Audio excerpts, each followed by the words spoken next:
La question est de savoir si on a vraiment besoin de tout ça. Était-ce bien indispensable?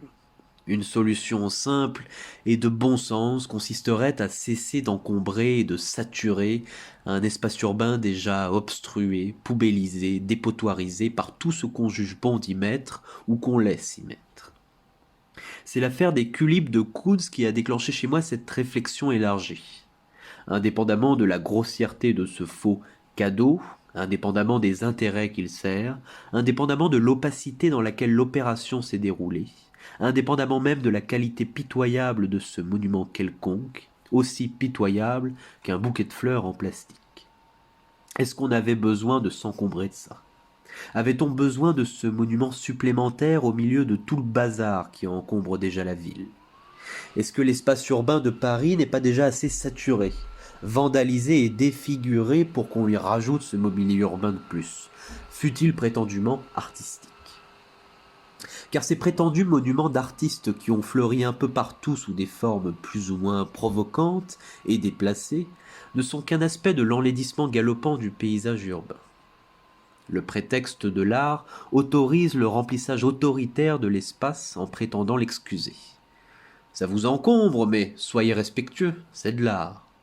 Sauf qu'on invoque bien d'autres prétextes pour faire tout et n'importe quoi et installer un bazar sans nom de choses hétéroclites, toutes plus moches les unes que les autres et qui rendent l'espace de plus en plus infréquentable à l'habitant comme au flâneur.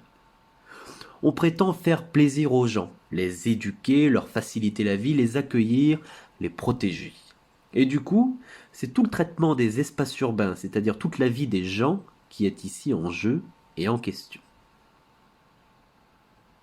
Il faut ajouter qu'un espace urbain n'est pas fait que de monuments, de musées, d'immeubles et de jardins. Il est aussi fait de flux, de ce qui s'y passe et y circule, des personnes qui les fréquentent et de ce qu'elles y font. Une manifestation importante mais peu remarquée de la modification profonde de l'espace parisien et de sa saturation, parce qu'il s'agit justement de flux qui vont et viennent, tient aux circulations touristiques qui ne cessent de s'amplifier et de dégrader la ville. On a vu se multiplier les compagnies et lignes de bus dédiées aux circuits touristiques, sur le modèle Open Tour, Big Bus, Fox City sur le mode hop-on, hop-off, on monte et on descend de lieu à voir en lieu à voir. Elles sont presque plus nombreuses désormais dans le centre de Paris que les lignes régulières des transports parisiens.